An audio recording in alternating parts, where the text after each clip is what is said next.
a well-regulated militia being necessary to the security of a free state, the right of the people to keep and bear arms shall not be infringed. Welcome to another edition of Bearing Arms, Cam and Company. My name is Cam Edwards. Glad you're with me on the program today. We're going to be talking with Paul Valone from Grassroots, North Carolina here in just a moment or two.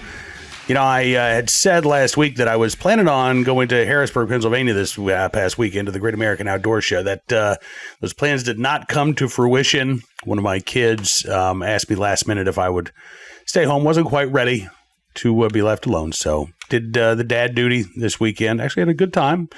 Took the kids out to lunch in Richmond and enjoyed a unseasonably warm early February day. So hopefully you had a good weekend as well. We will have some coverage from the Great American Outdoor Show on the website this week. However, John Petrolino was there this past weekend, had the opportunity to speak with NRA EVP Doug Hamlin. NRA officers actually had a really interesting event on Sunday, a Q&A session with members, and it was Doug Hamlin, it was NRA President Bob Barr, I think First Vice President Mark Vaughn, and some other folks. It was limited to about 150 people, but a chance really, you know, for members to question and to grill NRA leadership about, okay, what's going on here with NRA 2.0?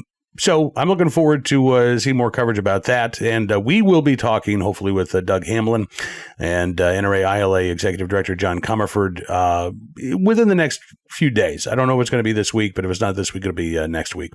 Right now, though, I do want to kick off our conversation with Paul Valone from Grassroots NC, the group hoping to push for, well, not hoping, they will be pushing for constitutional carry this week. You know, we've got 29 states already with constitutional carry or permitless carry on the books. North Carolina, probably the best opportunity to get to 30, but it's going to be tougher this year than it would have been last year. And we'll start there with our conversation with Paul Valone. Take a look and a listen. Paul, thanks so much for joining me on the program. It's good to see you again, sir.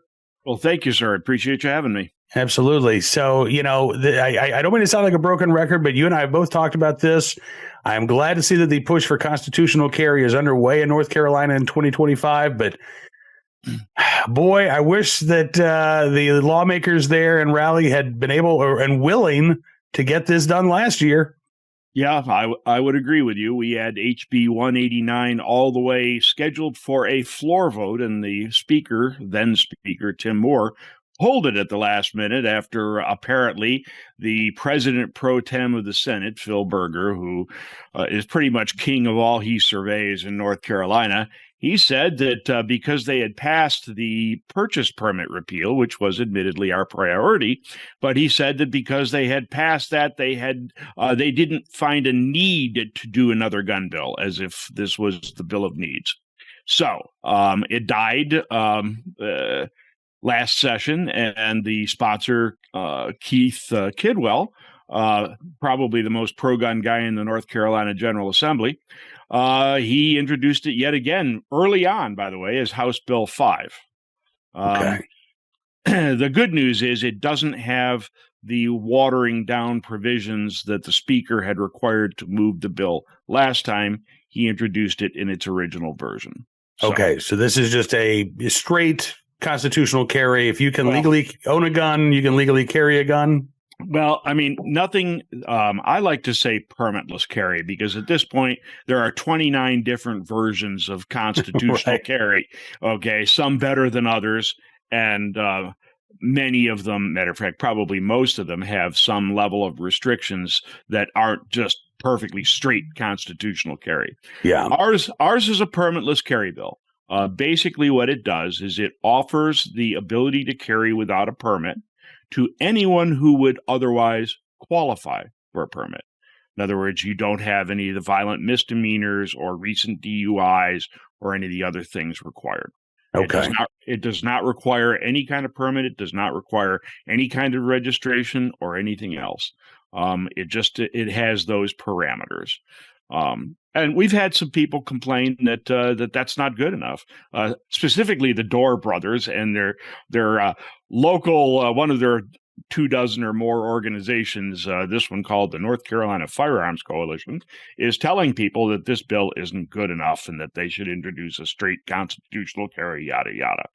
My answer to them is that if this moves us forward and if this is what the General Assembly will pass, then we should grab it and then continue pushing for lower restrictions the next time. Okay. You get the ball down the field a few more yards. Yeah. Yeah. I mean, listen, I have my issues with the Dorr brothers ideology and their practices, right? It seems like they often complain more about pro-gun lawmakers than anti-gun lawmakers for some reason. Absolutely. And you know, listen, I mean, if you have been involved, and I've been covering the Second Amendment as a political issue, as a constitutional issue for 20 years now, you got to be able to play the long game, right? Our opponents are very good at playing the long game. I mean, if you look at the progression of bans on so-called assault weapons and how that's changed over the past 20 years, right? They get a ban in place, then they go back and they revise that language. Okay, well, now we're going to define it differently, to the point that now in Colorado, they're looking at banning virtually every semi-automatic firearm that can accept a detachable magazine, right? Yep. And it, you know, again, they've been successful at moving their ball forward, inch by inch, yard by yard. That's how I mean, I don't want to say that's how the game is played, but that is how politics works, right? You get what you can get, and then you go back and you try to make it even better. Absolutely. So where is this? So I guess the big question is, do you think that House Bill 5 can actually get the approval of a veto-proof majority in the legislature? Therein lies the rub. The bad news is that they lost the supermajority by 1 seat in the North Carolina House. We maintain you need a 6/10 majority, supermajority, to override a gubernatorial veto. And we once again have an anti-gun governor, now Josh Stein, okay? And he's certainly going to veto it. I won't even say almost certainly. So we lack 1 seat in the North Carolina House. Now, that's the bad news. The good news is last session when we passed the purchase permit repeal, we were 1 seat shy in the North Carolina House.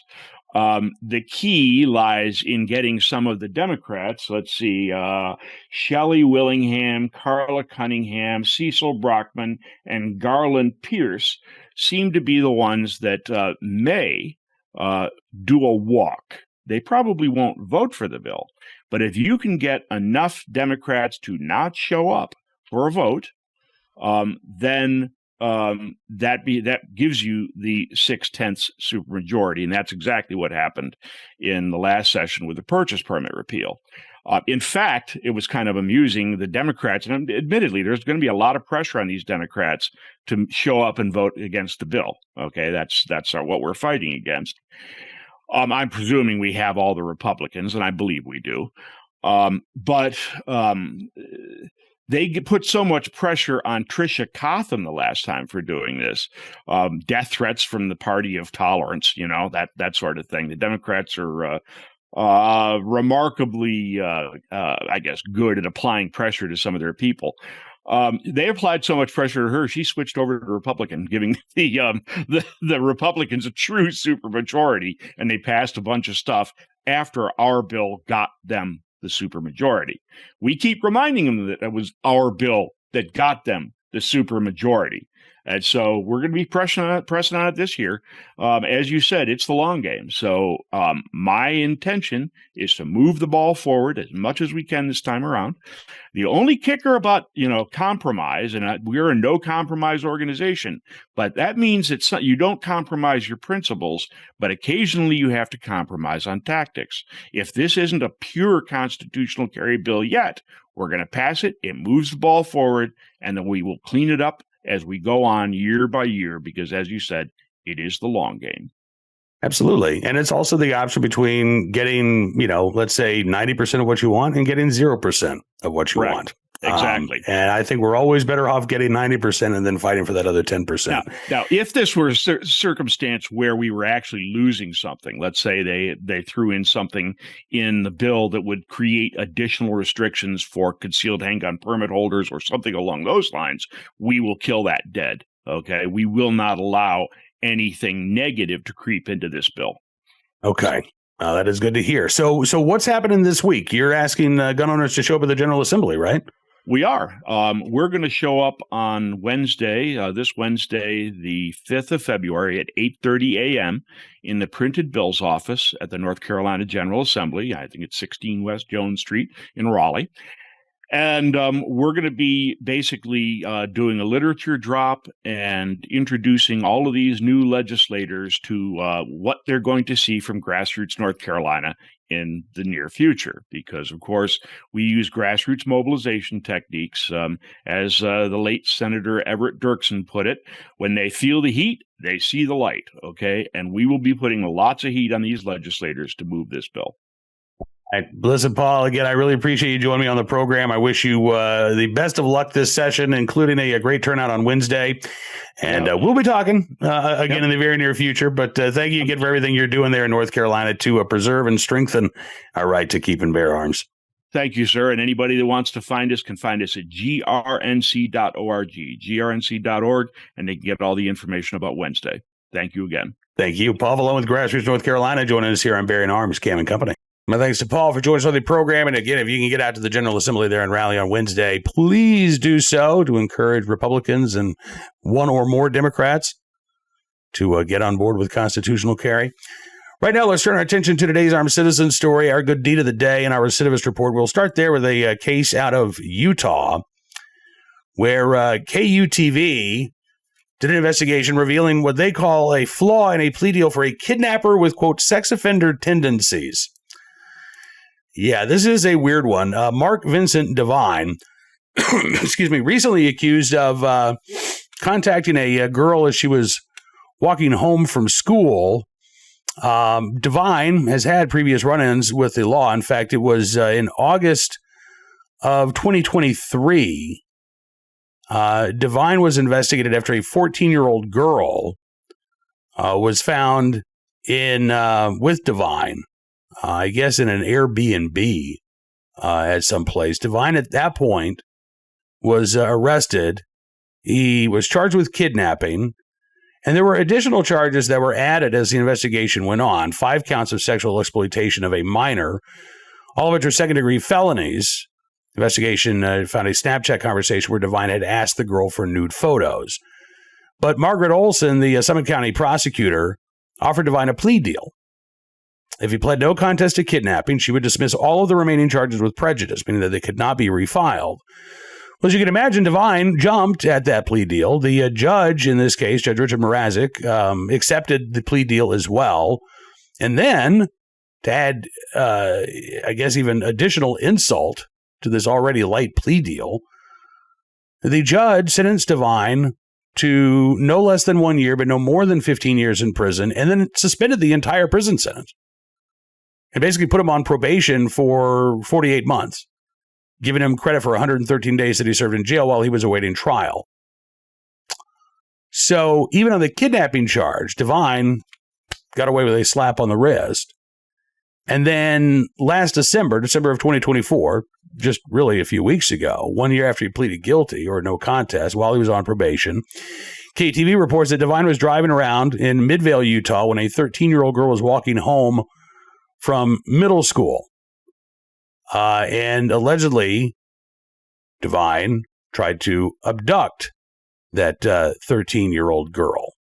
The girl's parents allowed KUTV to interview her. She said, I was walking home. I just gotten through the entrance, and he pulled up in his car next to me. He was like, hey, do you vape? Do you vape?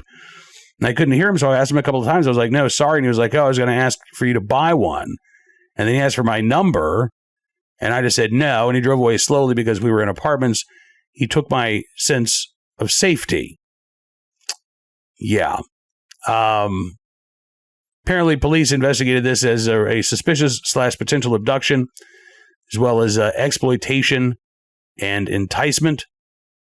The girl's parents say that they are outraged that this guy is free to, quote, keep putting our kids in harm's way. Said nobody cares. The judge doesn't care. The prosecutor doesn't care. They all had a chance to do the right thing. And they failed. Now, his probation officer was apparently alerted to what happened, and he did go out and arrested Devine. December 4th, There was a declaration filed in court with the judge requesting an order to show cause hearing, alleging that Devine had violated the terms of his probation for the incident involving that 13-year-old girl. The order to show cause hearing was held on January the 10th. Probation and parole recommended that the judge in this case revoke Devine's probation and impose the original prison sentence. But I don't think that actually happened. Instead, the prosecutor in the case and Devine's public defender came to an agreement where Devine would admit that he spoke to this girl who he knew was under the age of 18, and the court would order sex offender treatment as part of his probation agreement. But again, no incarceration. Probation revoked, but immediately reinstated with the additional provision of no contact whatsoever with anybody under the age of 18 except his 5 underage family members, which was basically the terms of his probation to begin with. So, yeah, this is a flawed plea deal originally, but also it sounds like the flaws in the justice system continue there in Summit County, Utah, and a guy who has an issue staying away from little girls keeps getting slaps on the wrist from the criminal justice system. Now, today's armed citizen story from North Carolina, where a homeowner shot an intruder during a suspected home invasion on Sunday night. This was in Goldsboro, North Carolina. According to the Goldsboro Police Department, officers responded just around 5:45 Sunday afternoon after they got an alert from a shot spotter system that identified the sound of gunshots. While investigating that alert, police said a man arrived at the local hospital with apparent gunshot wounds. Goldsboro police said during the course of the investigation it was determined that the subject was shot during an incident in the 600 block of West Oak Street. Investigators determined that the shooting victim was suspected of breaking and entering to terrorize at a home at that address, resulting in a resident shooting the would-be intruder in self-defense. The suspect later identified as 30-year-old Deshaun Jamarian James, taken to another hospital for treatment. As of this morning, listed in critical condition. Nobody inside the home harmed. Thankfully, police say at least one of the victims and the suspect were acquaintances, and they note that the investigation is ongoing. So, if we get more details, we'll provide them to you. Finally today, though, let's get to our good deed of the day in the right place at the right time, willing and able to do the right thing.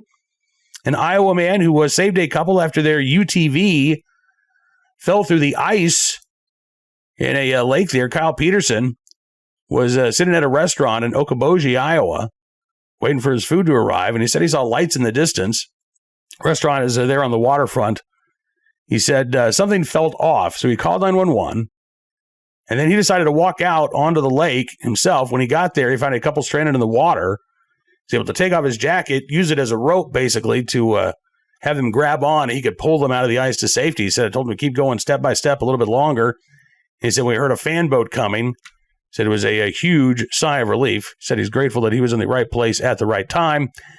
And the couple are okay. Their UTV, I don't know about, but the couple themselves are unscathed thanks to the quick thinking and the fast action of Kyle Peterson there in Okoboji. And hopefully when he got back to the restaurant, I'd like to think that the food was at least still warm for him. I don't know if the meal got comped, but in the right place at the right time, willing and able to do the right thing. Kyle Peterson, we thank you for your very good deed. All right, that is going to do it for this edition of Bearing Arms Cam & Company. I want to thank you for being a part of the program as always. Looking forward to seeing you back here again tomorrow. We're going to be talking with Toby Leary from the Civil Rights Coalition in Massachusetts.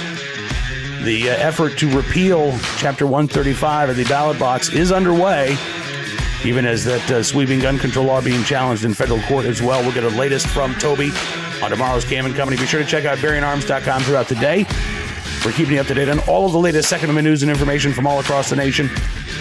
And again, I'm looking forward to seeing you back here again tomorrow. Enjoy the rest of your Monday, as well as Mondays can be enjoyed. We'll see you here tomorrow for 2A Tuesday. Until then, be well, be safe, and be free.